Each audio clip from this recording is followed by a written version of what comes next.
Ngayong ika-30 anibersaryo ng EDSA People Power, isinadula ang makasaysayang pagkakapit-bisig ng mga Pilipino na simbolo ng pagkakaisa tungo sa demokrasya. Pinangunahan ni Pangulong Noynoy Aquino ang paggunita sa EDSA Shrine kung saan pinarangalan din ang ilang lumaban sa diktadoryang Marcos. At may ulat on the spot si Mark Salazar. Mark?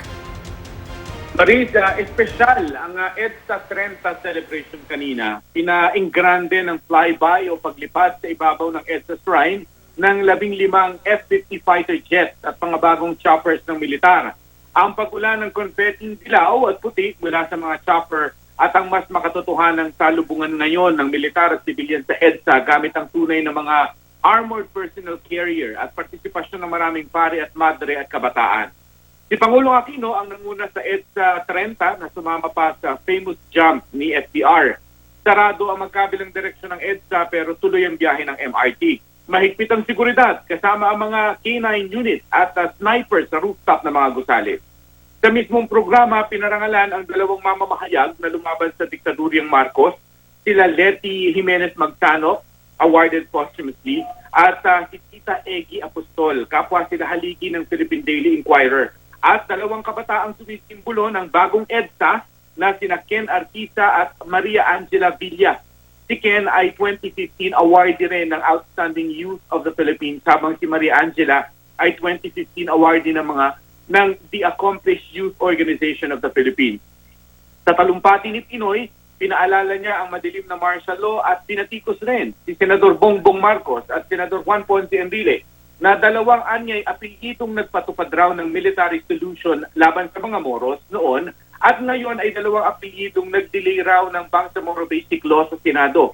Pinatikos niya rin si Senador Bongbong na hindi nito paghingi ng sorry sa mga ginawa ng kanyang pamilya ng martial law. Sabi ni dating Pangulong FBR sa ambush interview, hindi may iwasan ang political component sa EDSA celebration. Pero sana raw huwag kalimutan ang mensahe ng EDSA na it's about freedom, the people, and the country. EDSA raw is bigger than any single politician. Pagkatapos ng event, Maris, ay nagtungo na si Pangulong Aquino sa launching ng experiential museum ng EDSA People Power sa loob ng Camp Aguinaldo. Natapos ang selebrasyon ng 9:30 a.m. at binuksan ng EDSA sa motorista habang nililinis naman ng MMDA ang kalat na naiwan ng selebrasyon. Maris.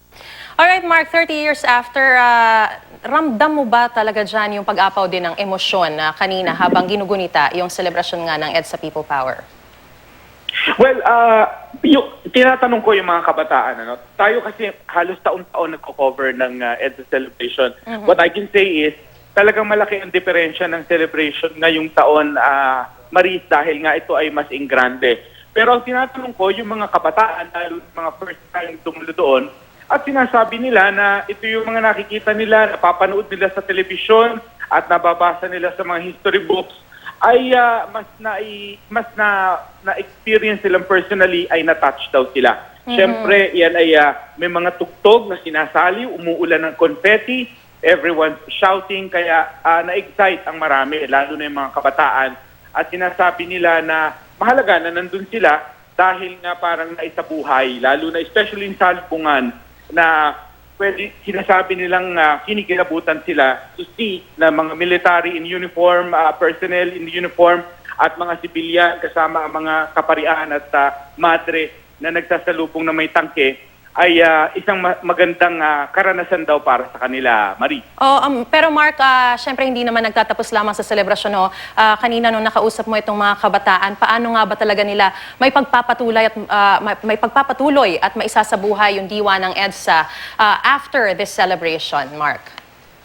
Ang tumating sa akin, Maris, ay yung talumpati ng si Maria Angela Villa, yung sinasabi kong awardee, isa sa dalawang kabataang awardee, na sinasabi niya na sila ang bagong EDSA, gabayan daw sila sapagkat ang bagong laban daw na kanilang gustong harapin ay yung kalayaan naman daw sa edukasyon, sa kakulangan sa edukasyon at sa kalayaan daw sa kahirapan. Yan daw, alam nila at socially aware sila na ito ang mga bagong kinakaharap at kalayaan na dapat daw na makakuha ng mga kabataan.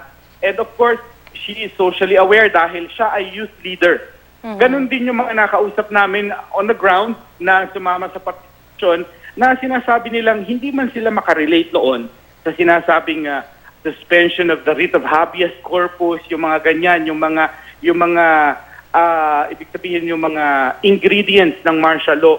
Ang sinasabi nila yung kahirapan inandyan pa rin. Na ganun din naman ang kwento during the martial law at ngayon wala ng martial law ay yung pa rin ang problema ng Pilipino, ang kahirapan na sinasabi nilang sila bilang kabataan, ang bagong EDSA ay sana makatulong sa bagong laban na yon. Huli na lang, Mark, hanggang kailan na maaaring bisitahin o pumunta doon sa Experiential Museum para doon sa mga nais mapuntahan ito?